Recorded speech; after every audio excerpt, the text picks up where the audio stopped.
Archer Ridge wakes brittle and blue in the area highlands. Corporal Jonah Pike cups his hands, counts 7 left, then recounts because the cold makes numbers slippery. Frost breath hangs over an ammo can. Colonel Aaron Whitaker and Lieutenant Evan Brooks bend over a scarred map. Grease pencil X marks shining on acetate as they shift watch rotations. Quarter rations hold. Whisper net stays brief and tired. Captain Morgan Hale works under a red lens. Handwriting steady while the base trembles. Specialist Tyler Thompson flags, dressings, and antibiotics running thin. Sergeant Tania Ruiz keeps the east line small against a high-altitude wind that threads every seam. Ammunition reads low in 5.56, with mixed 7.62, 160mm mortar tube weights. Silent. Hale pauses on the catwalk. Shadow across her ledger. She notes a wind line and a stubborn elevation cue. Then logs a number no one else values. When exhaustion behaves like weather, survival belongs to those who learn to measure it. The first weapon in this story is a pencil that does not shake. Sergeant Tania Ruiz drags fresh sandbags to the east line and mutters about her shoulder only after they are stacked. Corporal Jonah Pike admits under his breath that he is still at 7 and then checks again as if the number could warm his hands. Coffee goes cold beside a scarred map while Colonel Aaron Whitaker asks for real counts. Lieutenant Evan Brooks lays out the rust-tasting figures. Quarter rations hold. Whisper net only. Ammunition low in 5.56 with mixed 7.62, 160mm mortar tube with a thin handful of high explosive that nobody wants to waste. The cold high-altitude wind worries every seam and makes the harmless ridgeline look closer. Captain Morgan Hale files a clean logistics report that feels like a confession no one reads. She notes a wind line and a small elevation quirk others miss. Boots clicking once on the tower catwalk before she stops herself. Specialist Tyler Thompson ticks down gauze and antibiotics and rubs at a dull headache he ignores. The base understands it is being starved by waiting more than by bullets. Hale logs the detail that might change the math. In war, the worst enemy is not a fast trigger. It is the thief that takes your sleep. Before dawn, a single crack pins the east line and dust spits near the berm. Specialist Tyler Thompson moves in short bursts, counting 3 breaths between risks. Glove snagging on a cuff once. The radio gives flat words. Contact Northwest Ridge. Stand by. And Lieutenant Evan Brooks reports counters are blind. Colonel Aaron Whitaker asks for calm, not heroics. Sergeant Tania Ruiz keeps heads low. Captain Morgan Hale leans over a ledger under a red lens and sketches a range note. Corporal Jonah Pike pretends his hands are steady and fails. 7 rounds, feeling like a dare. Ammunition is thin in 5.56 with mixed 7.62. The single 60mm mortar waits unused. Cold altitude wind presses through seams and turns the northwest ridge into a shape without an address. The sniper exists as a rumor. The base learns the rhythm of being hunted and keeps still to listen. Hale writes a number meant to give the ridge a name. Not every hero marches a rifle forward. Some carry the map inward and make sense of the storm. Years ago, she lay behind glass and breathed through a count while a tyrant stepped between buildings. The shot removed a brutal figure and opened a wound that politics never stitched. The letters that followed were clean and cold. The transfer read logistics. The subtext read disappear. Morgan Hale learned the taste of paper and ink. Learned how a skill gets buried under forms that do not smudge. She did not complain. She boxed the past and taped the lid twice when the first strip would have held. Early winter holds Archer Ridge like a vice. Quarter rations scrape at patience. Ammunition lists look like diets. 5.56 low. 7.62 mixed. The single 60mm mortar, waiting like a promise no one wants to keep. WhisperNet crackles in short sentences. Off to the side, the heater clicks and clicks again. Warmth never quite arrives. Ruiz swallows a sound that might be a sob, and then she squares her shoulders. Pike's jaw taps a jitter that he pretends is from wind. Hale writes in her ledger with the same neat blocks as always, and draws a range hint in the margin. No bigger than a postage stamp. Under a canvas in the supply room sits an unmarked metal case. The dust on the lid remembers fingerprints. It remembers a unit patch that was peeled away. It remembers being carried carefully for a long time. Hale can see it from her desk if she wants to, though she tells herself to focus on serials and dates. Brooks keeps glass on the ridge and reports what he can prove. Whitaker keeps the base moving like an overworked heart. Somewhere on the other end of a secure call, a voice like Maj.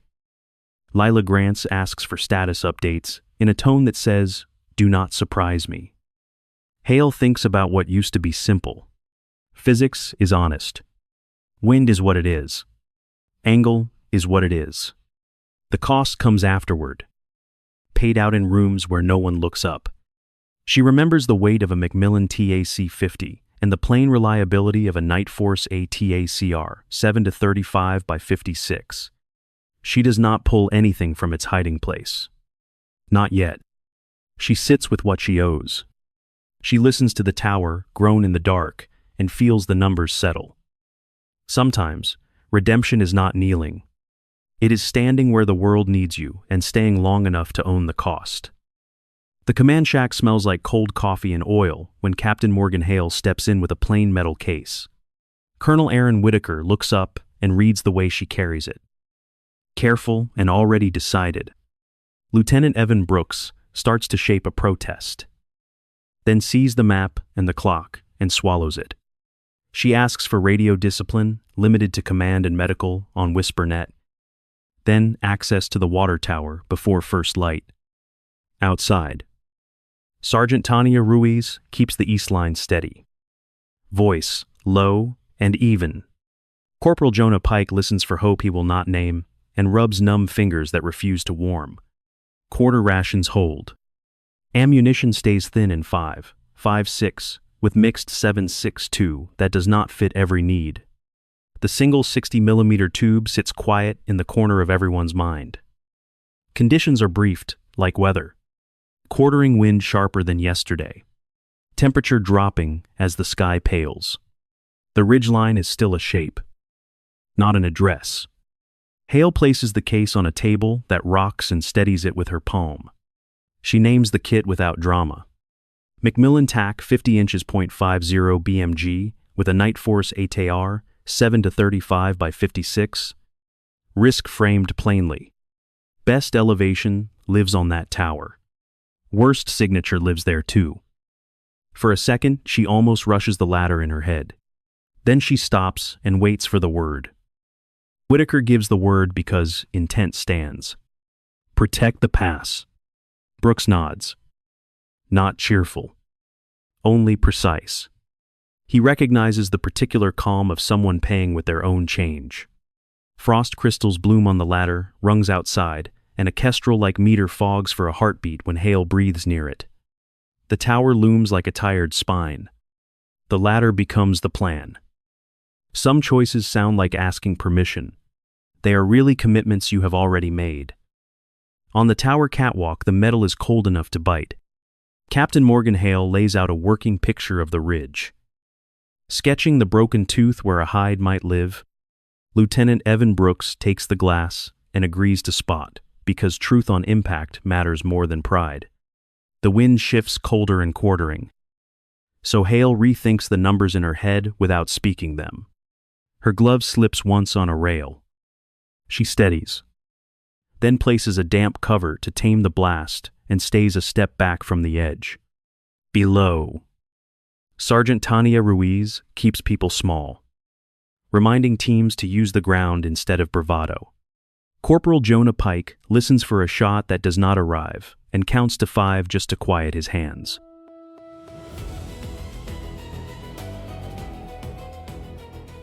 Radio discipline holds to command and medical traffic. The area highlands lie thin and blue as early winter light edges the northwest ridge. A Macmillan TAC 50 with a Night Force AT car rests where it can work without announcing itself. Hale breathes and lets chatter slide past like grit.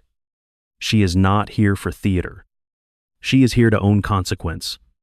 Mercy today looks like patience with an edge. Specialist Tyler Thompson sorts what little he has below. Colonel Aaron Whitaker's intent sits like a compass needle in her mind. For a second, she almost rushes the choice. Then she stops. Crosshairs quiver with breath. Then settle. Mercy can look like armor. Under it, a heart keeps counting its beats. Lieutenant Evan Brooks checks his watch and murmurs 7:12 with a 3-minute swing as the ridge hardens in first light. On the catwalk, frost lifts from rungs. A sliver of metal blinks on the northwest face. The brief vanity of a patient rifle. Captain Morgan Hale settles. Breath, even at 62 beats per minute, while the base holds still. She reads the quartering wind near 9 knots. The thin air. The angle off the valley floor. She does not explain anything. The Macmillan TAC 50 with a Night Force ATA waits where it can work without announcing itself. Elevation is in the realm of mid-30s minutes of angle. Wind is held in mils in a way that lives between math and memory. Ammunition scarcity still rules every pocket. Ruiz keeps people small. Pike unclenches fingers one by one and decides to keep quiet. Brooks keeps glass and says impact only when he has it. The morning breaks in a single report that turns a small puddle on the catwalk into rings. Time to target feels like forever, though it is closer to 1.7 seconds. At roughly 1,200 meters, a distant rifle tumbles from a hide, and dust lifts from the outcrop like startled birds. Sergeant Tania Ruiz squeezes the perimeter tighter instead of taller. Corporal Jonah Pike notices his jaw has finally let go. Specialist Tyler Thompson hears air return to the tent in a normal rhythm. Colonel Aaron Whitaker listens to WhisperNet go quiet in a way that sounds like possibility rather than fear. He marks the map without ceremony. Hale holds for a beat longer than comfort, then eases her cheek from the stock. Her glove catches. A small annoyance. And she frees it without hurry. The wind still worries the seams of the tower. The ridge is no longer a rumor. Brooks exhales and lets his shoulders settle. Release replaces dread. Around the perimeter, hands ease off triggers, instead of gripping harder. The catwalk smells like cold iron and old rain. Sometimes the loudest quiet is the space between the act and the cost that follows. The ridge twitches after the shot. Small shapes scramble without a plan. Then flatten as if distance could fold them thinner.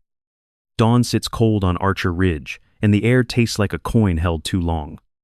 Sergeant Tania Ruiz moves people smart instead of brave. She keeps helmets under berm lips. Sends a runner only when the runner matters. Touches one sleeve and leaves a nod in place of a speech. Lieutenant Evan Brooks stays on glass and calls what he actually sees. No improv.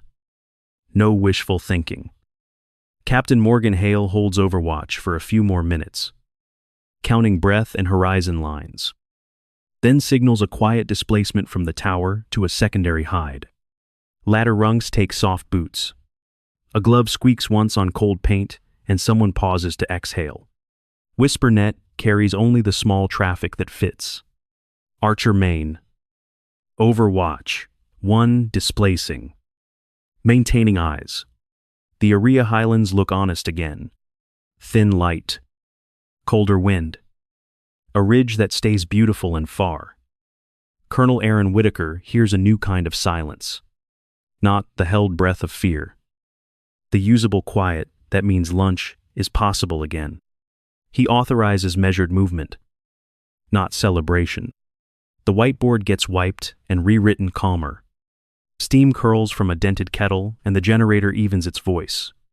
Corporal Jonah Pike notices the tremor gone from his hands and does not test it. Specialist Tyler Thompson triages without counting heartbeats to the tick. He misplaces a pen, finds it in his sleeve. shakes his head at himself, and gets back to work. Ammunition scarcity still rides every decision. 5, 5, 6, low. 7, 6, 2, mixed. The 60mm tube, still a thought people avoid. Hale leaves the tower before curiosity climbs to meet her. Ruiz treats the victory like a glass thing that needs two hands. Brooks blinks grit out of his eyes and admits to himself that proof feels lighter than belief. The base understands what shifted. The leash had been in the mind all along, and now it hangs on the other side of the ridge where it can do less harm. Victory arrives looking like nothing happening for the first time. When the mind shifts sides, the terrain stays the same. Intent changes, and that is what wins hours back. Colonel Aaron Whitaker sits at a field laptop with the generator humming, steady and cold light pressing through the canvas. He drafts the after action as if he is diffusing something that ticks. He trims adverbs. He weighs commas. He writes hostile overwatch, neutralized by coordinated precision fire, and pauses at the word coordinated until it feels tired enough to pass review. He leaves names out because the truth he can protect is shaped like omission. The cursor blinks over a redacted field as if it wants to speak and does not know the language. Captain Morgan Hale avoids the corner where myth would like to take root. She stacks ammo cans with hands that smell like oil and dust. She checks what specialist Tyler Thompson needs and finds him straightening a tray while the med tent breathes again. He has misplaced a pen and then discovers it riding on the inside of his sleeve. He laughs once at himself, small and embarrassed, and returns to triage. Order creeps back in as if the tent has decided to accept being a room again. Lieutenant Evan Brooks tries to write the line about the tower and stumbles. He knows it is larger than a checkbox on a form. He settles for description without flourish. He notes time, weather, and effect. His eyes feel gritty from glass time, and he rubs them in quick circles before the page swims into focus. He erases a sentence that sounds like a story and replaces it with coordinates. A convoy voice from Chief Warrant Officer Damon Price cracks in on WhisperNet with a weather window and a maybe. It is a small promise, delivered in measured syllables. Higher headquarters sends Major Lila Grant's schedule for a secure debrief. The calendar invite reads like care on the surface and like optics underneath. Whitaker clicks accept, because not accepting would waste hours he does not own. Quarter rations remain. Ammunition scarcity continues to frame every decision. 5, 5, 6 is still low. 7, 6, 2 remains mixed. The single 60mm mortar sits unmentioned in anyone's plan. The air at Archer Ridge is thin enough to make thoughts feel narrow. The ridge to the northwest looks like a thing that could never have mattered, and yet it did. The base exhales. Nobody celebrates. Coffee warms hands, and then cools again. Whitaker finishes the final paragraph and lets the technical phrasing hold. The official version is accurate and incomplete in the way that keeps people alive. Hale feels the weight of not hiding and understands that protection can look like a carefully chosen clause. She closes an ammo can and lines it with the others so the corners meet. Brooks closes his notebook and decides that proof is enough for today. The report travels. Truth inside its silences. Duty inside its verbs. In war, the real sentence is often the one you are not allowed to write. And the reason matters more than the words. By late afternoon, the cold softens enough to smell dust and coffee. Captain Morgan Hale files a request for a sniper instructor billet and feels a decision settle. Missions can chase someone else. She wants a classroom that teaches judgment before accuracy. Lieutenant Evan Brooks drops by with a paper cup and a thin joke about the tower being closed for maintenance. It is permission to stop hiding, and she takes it with a nod she almost fumbles. Sergeant Tania Ruiz runs the east line like a heartbeat. Steady now. While Corporal Jonah Pike moves with hands that no longer stutter. Specialist Tyler Thompson finds his routine again. He stacks gauze by habit, loses a marker, then finds it under a clipboard and snorts at himself. Colonel Aaron Whitaker shapes his report so the person who kept the corridor open can keep working. He trims words until the edges are safe. Hale stands in a quiet room that smells like oil and chalk. Range flags outside breathe in small pulses. A blank dope card waits. She writes the first lesson low on the board. Responsibility over reach. She pauses. Erases a shaky letter. Writes it again. Steam from Brooks's cup fogs the window and leaves a faint crescent. She thinks of the pass, the ridge, and the young faces who will inherit both. Atonement here means standards, not stories.